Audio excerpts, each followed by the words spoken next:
Ce verre attend. Il attend qui viendra s'asseoir. Un héros du passé, un futur espoir, qui aujourd'hui partagera cet instant. Ce verre n'est pas juste un objet. Il est une invitation, un projet doux pour chaque âme croisée, un rêve secret, un verre s'élève et l'instant renaît. Aujourd'hui, nous allons accueillir Paul Gary, un chanteur lyrique qui a su créer son chemin dans l'univers classique de la musique camerounaise.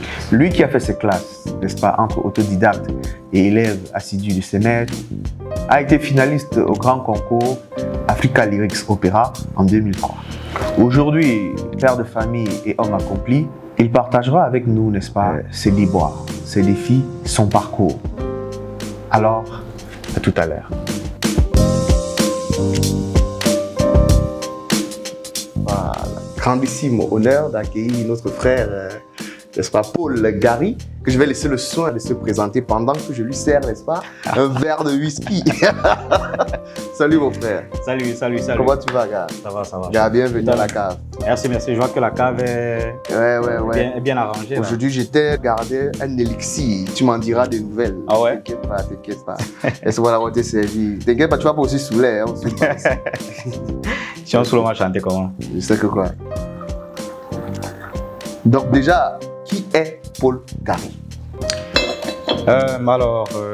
Paul Gary est un jeune Camerounais passionné de musique et, en général et d'art lyrique en particulier, qui à plein temps est un professionnel de l'immobilier dans une entreprise immobilière de la place. Marié, père de 2 enfants, avec une magnifique épouse que je salue à travers l'émission déjà. T'as été côte d'abord, bon. le jazz. À choix.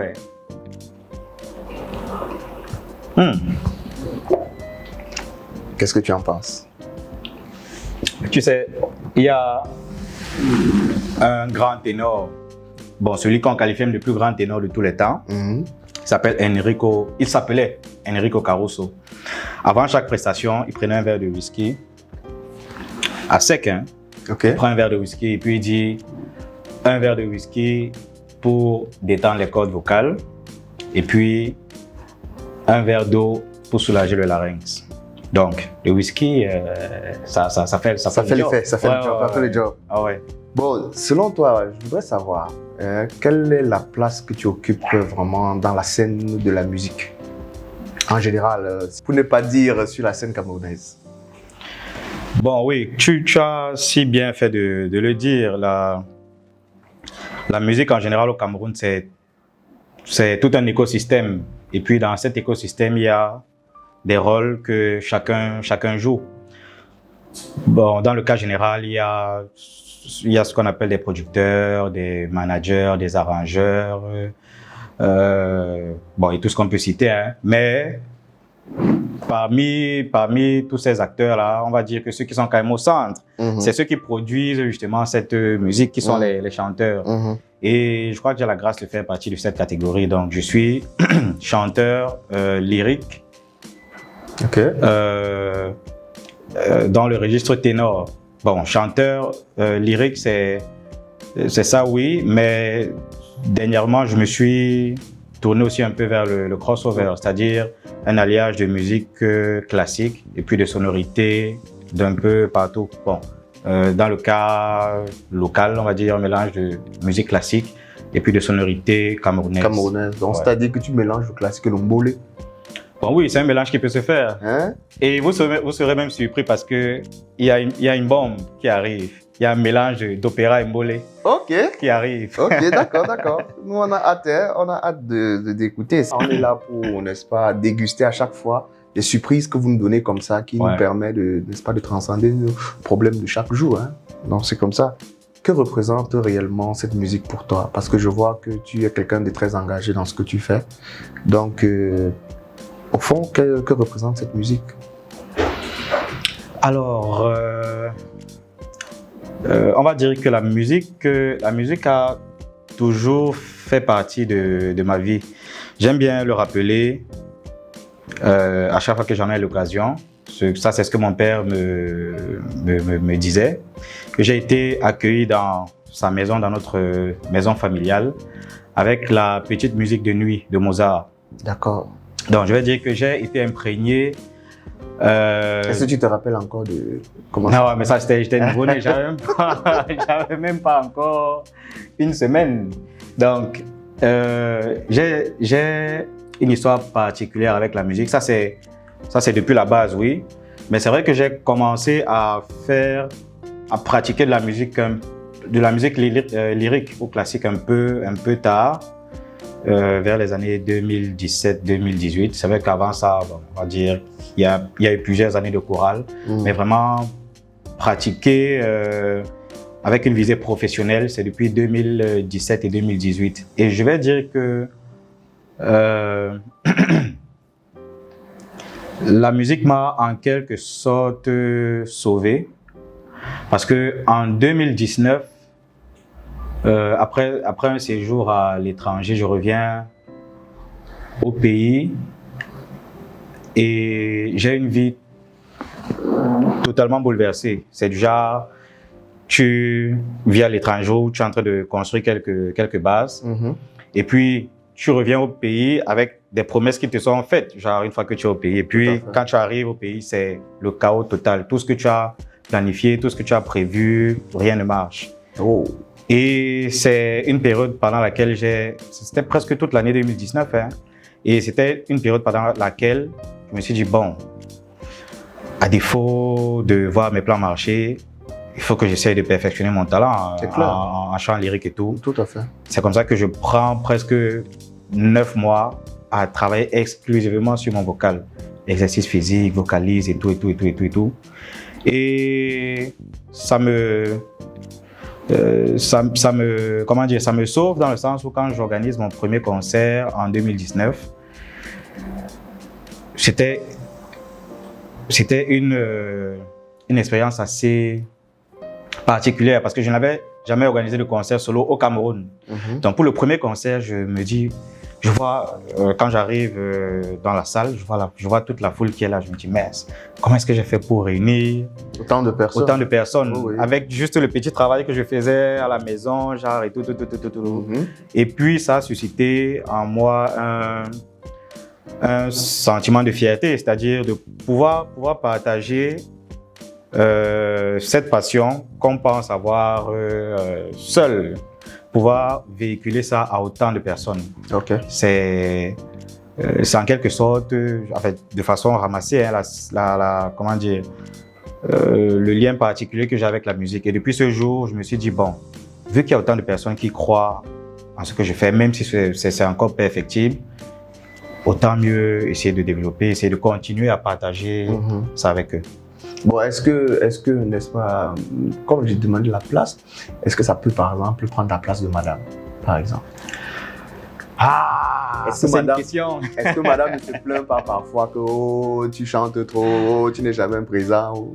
Bon, à ce niveau, j'ai quand même aussi eu beaucoup de chance parce que madame, je l'ai rencontrée à la chorale lorsque nous étions à Boya, à l'université de Boya. Donc du coup, elle est choriste, elle connaît la les musique. réalités. Oui. Et puis, elle connaît les réalités, elle connaît ce que ça implique comme sacrifice de pouvoir se donner en solo à toute cette audience, tout ce public-là. Bon, mais c'est vrai que parfois, on ne se cache pas. Hein. Il y a des fois où en fait, lorsque j'ai des prestations à faire ou bien des événements et tout, madame est un peu contre la genre, elle boude un peu. Mais on va dire qu'on essaye de trouver le juste milieu entre la vie musicale, professionnelle, conjugale, sociale, conjugale, voilà, okay. Et tout. D'accord. Bon, on va pas seulement t'écouter parler, hein. On va voir vraiment de quoi tu es capable. C'est pour ça que tu es là.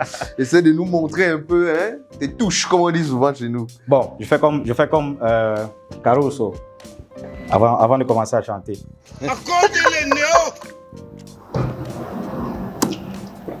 C'est quoi, c'est Eneo? C'est la base.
On se débrouille. Ça, c'est seulement 3 ans, c'est ça?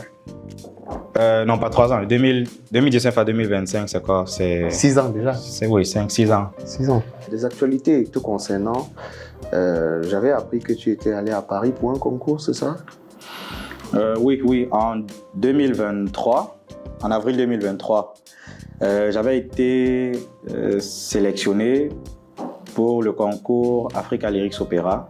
Donc, c'est une initiative portée par Madame Patricia Jones qui vise à mettre en lumière les talents issus de la diversité africaine. Donc, toutes les personnes d'origine africaine ou bien qui vivent dans la diaspora ont cette opportunité à travers ce concours d'être mises en lumière et pourquoi pas de pouvoir côtoyer aussi les scènes internationales. Parce que il faut dire que le jury de ce concours est un jury de qualité. C'est des directeurs d'opéra, c'est des directeurs de conservatoire, des chefs d'orchestre et autres. Donc j'ai eu la chance d'être sélectionné et d'y avoir participé en 2023. J'ai été finaliste, même comme j'ai pas eu de prix en finale.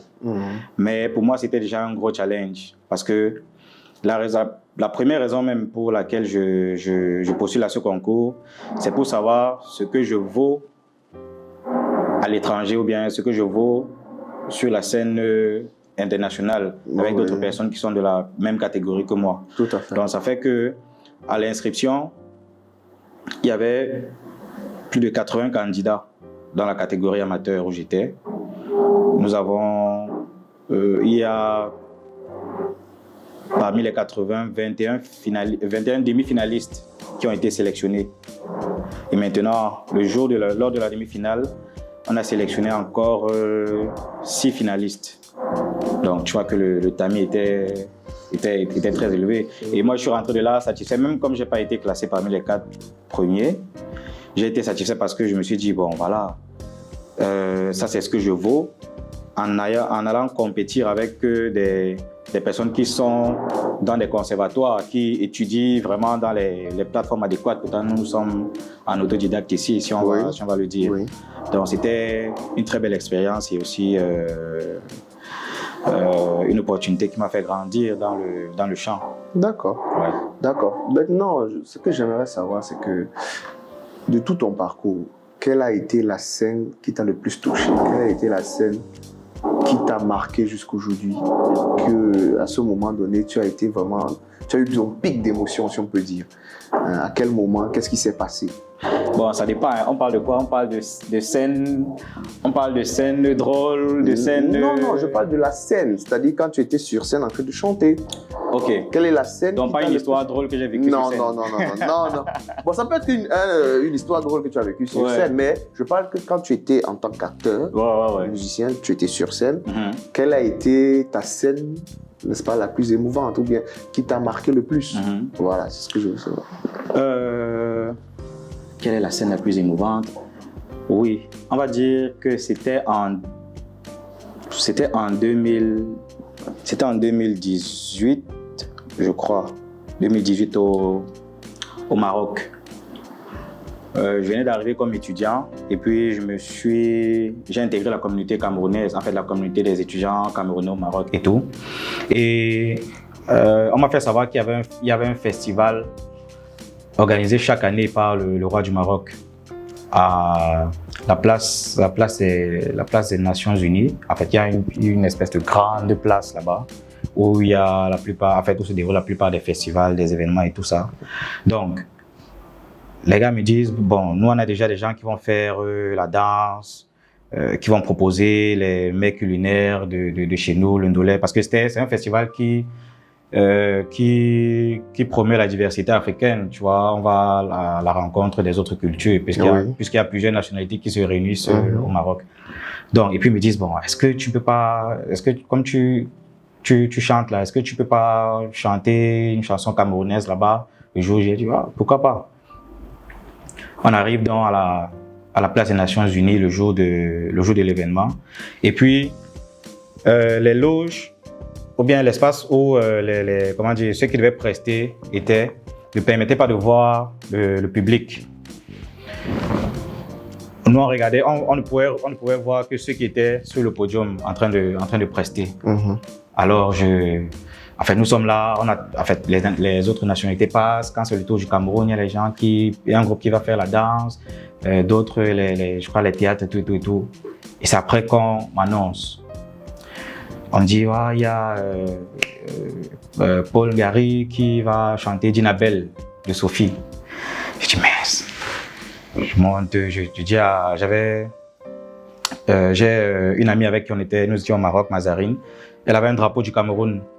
Je lui ai dit, Mazarine, donne-moi un peu ton drapeau là. Il faut que je monte, il faut que ça me donne un peu d'énergie. Et puis, dès qu'on m'annonce, je monte sur scène. Quand je me place sur le podium, je vois une foule immense devant moi. C'était en même temps un choc et un plaisir parce que c'est la première fois que je me retrouve devant environ 1000 personnes ou plus même. D'accord. Je dis, mais je vais prendre le courage pour chanter ici. Comme ça que je commence. Et j'avais la technique qu'on nous a appris en chorale. Quand tu vois qu'il y a trop de monde et que tu te sens un peu intimidé là, que tu as un peu de trac, tu essaies de fixer une personne dans la foule. Tu essaies de fixer une personne. Un dossier. Oui. Tu braques ton regard sur la personne et puis tu commences à chanter. Et pendant les 5 premières secondes, le track disparaît, tu commences à chanter. C'est comme ça que je m'ai interprété justement Dinabel de Sophie. Et la foule était en extase. C'est-à-dire c'était une prestation. En fait, je n'avais pas prévu cet impact-là. Je me disais que bon, ils allaient dire, ils chantent, c'est le truc du Cameroun et tout ça. Mais le public avait vraiment répondu favorablement. C'était trop cool. D'accord. Déjà, c'est cool déjà de passer du temps avec toi. Tu ne bois pas, hein? Tu ne bois pas. Mais je bois, c'est toi qui ne bois pas. Moi, j'ai presque fini mon verre. Bon, mais à la fin, j'ai un challenge surprise. OK. Pour le prochain invité de cette émission. D'accord. Bon, une dernière question quand même avant qu'on ne se quitte. Si quelqu'un, parce que je suppose que en ayant écouté ce que tu fais, il y a beaucoup de jeunes qui sont déjà sur tes traces, qui sont sur tes pas aussi, qui parcourent, n'est-ce pas, le chemin que tu as dû parcourir aussi. S'il y avait un conseil à leur donner, qu'est-ce que tu leur dirais? Je dirais que pratiquer le chant lyrique, pratiquer l'opéra, demande beaucoup de talent, oui. En fait, ça demande du talent et de la passion. Ça, c'est pour paraphraser mon artiste préféré, mon idole, Andrea Bocelli. Andrea Bocelli. Donc, il avait dit une fois, faire de l'opéra nécessite du talent et de la passion, mais beaucoup plus de passion. D'accord. Et c'est vrai parce que c'est la passion qui peut te permettre de garder un rythme de travail régulier, constant. Donc, et ça, ce n'est pas facile. Donc, je me rappelle en fin 2017, quand je commençais à travailler avec mon coach, le docteur Ifriki Tadadjeu, je vivais dans un immeuble au rez-de-chaussée, un immeuble de 4 niveaux. Parmi les exercices qu'il me faisait faire, il me dit, et tout se passait à distance, c'est un appel vidéo.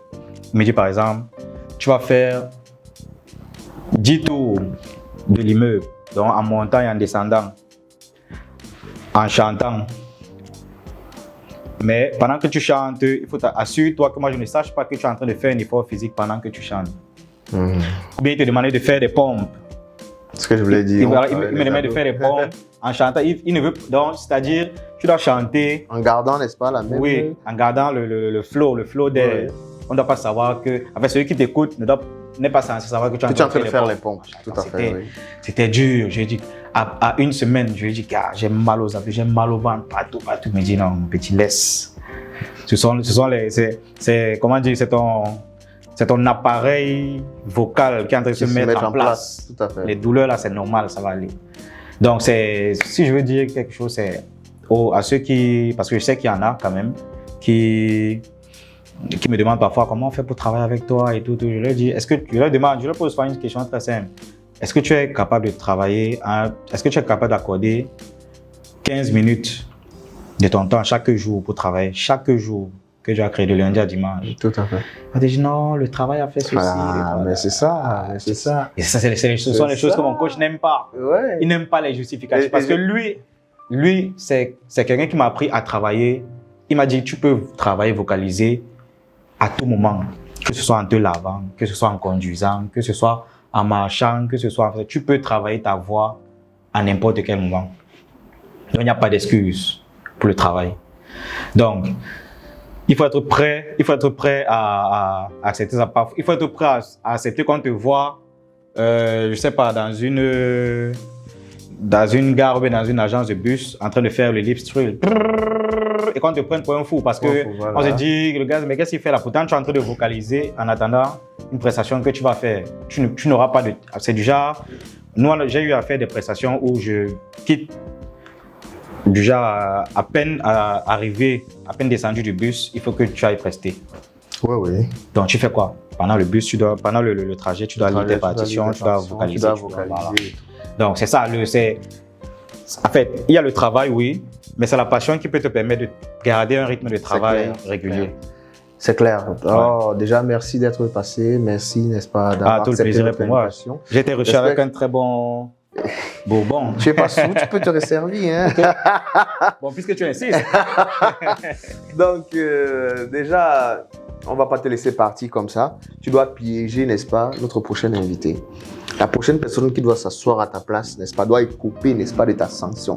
Donc, petit piège. À quoi peux-tu soumettre notre prochain invité? Qu'est-ce que je peux faire? Je peux me demander à l'invité de faire combien de pompes et... On ne sait pas qui sera. Hein? Ça peut être un vieillard comme un jeune. Hein? Bon, on va dire...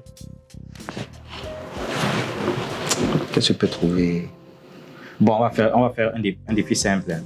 Bon, le prochain invité pour cette émission, parce que ça, c'est du très bon whisky. Et on dit souvent que le premier verre se boit à sec. Donc, le défi, c'est que le prochain invité de l'émission prendra son premier verre de whisky à sec, parce que le titre de l'émission, c'est un verre avec. Donc, le premier verre sera à sec. Mais est-ce qu'il faut que je boive ça? À sec. Il faut que je donne l'exemple. Non, pas forcément. Hein, mais bon, je donne quand même. À sec, comme les Coréens. Ok. Donc, on va se séparer, n'est-ce pas, sur un petit air d'opéra encore que tu vas bien vouloir nous desservir. Donc, je vous dis, n'est-ce pas, merci de nous avoir écoutés. Je vous dis donc à la prochaine avec Monsieur Paul Gary Allégard. Merci. Ciao, ciao à tous et on se voit.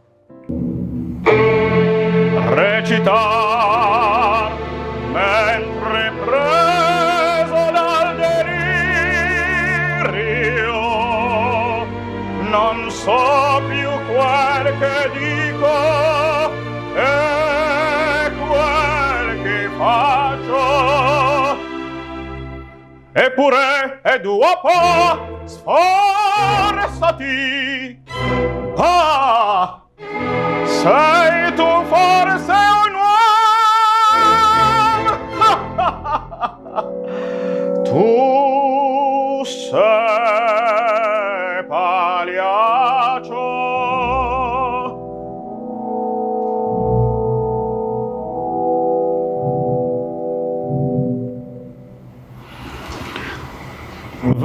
vesti la giubba e la faccia in farina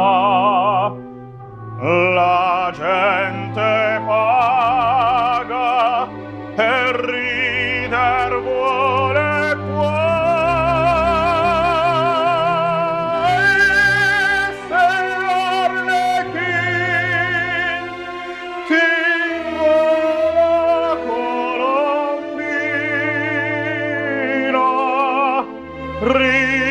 ridi pagliaccio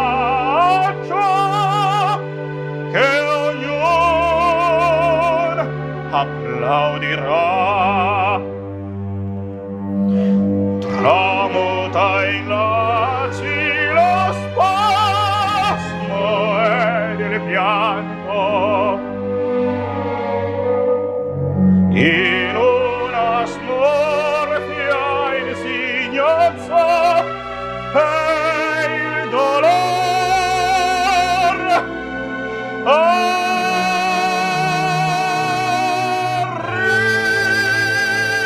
ridi pagliaccio sol tuo amor infranto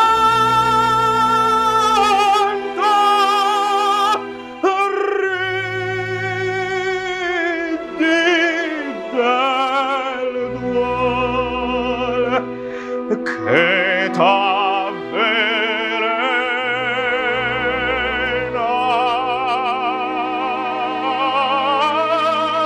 il